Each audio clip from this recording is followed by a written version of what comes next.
اللهم صل على سيدنا ومولانا محمد. بسم اللہ الرحمن الرحیم. حضرت عبداللہ بن عباس رضی اللہ تعالی عنہ روایت کرتے ہیں کہ اللہ کے رسول صلی اللہ علیہ وسلم نے ایک شخص کو نصیحت کرتے ہوئے فرمایا کہ 5 چیزوں سے پہلے غنیمت جانو، غنیمت سمجھو. نمبر 1، شبابک قبل حرمک، اپنی جوانی کو اپنے بڑھاپے سے پہلے. نمبر 2، وصحتک قبل سقمک، اپنی صحت کو اپنی بیماری سے پہلے. وغناک قبل فقرک، اپنی مالداری کو اپنی غربت سے پہلے.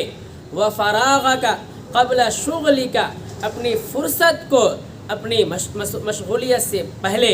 وحیاتک قبل موتک، اپنی زندگی کو اپنی موت سے پہلے. کتنی نصیحتیں یہ اللہ کے رسول صلی اللہ علیہ وسلم نے کسی دوسرے صحابی کو نصیحت کرتے ہوئے فرمایا. کیا کیا؟ جوانی کو، صحت کو، مالداری کو، فرصت کو، زندگی کو. اب یہ 5 چیزیں جو اللہ کے رسول صلی اللہ علیہ وسلم نے فرمایا، جو اللہ تبارک و تعالی نے ہمیں عطا کیا ہے، ہمیں نوازا ہے، جو یہ 60 سالہ 70 سالہ زندگی ہے. اب ان زندگی میں دیکھنا ہے کہ بعد میں یہ کہنے کے نہ ہو کہ مجھے وقت ملتا ہم یہ کام کر لیتے.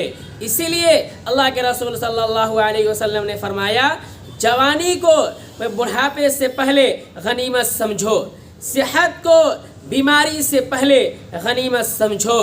مالداری کو، اگر کسی کو اللہ نے مال سے نوازا ہے تو مالداری کو غربت سے پہلے، فرصت کو مشغولیت سے پہلے، زندگی کو جو ہماری جو زندگی ہے اس زندگی کو موت آنے سے پہلے غنیمت جانو، غنیمت سمجھو تو ہماری زندگی یہاں بھی کامیابی مل سکتی ہے اور کل قیامت کے روز ہمیں کامیابی ملے گی. دعا کریں کہ اللہ تبارک و تعالی اللہ کے رسول صلی اللہ علیہ وسلم کے ان نصیحتوں کو لینے والے بنائے، اس پر عمل کرنے والے بنائے. آمین. وآخر دعوانا ان الحمدللہ رب العالمین.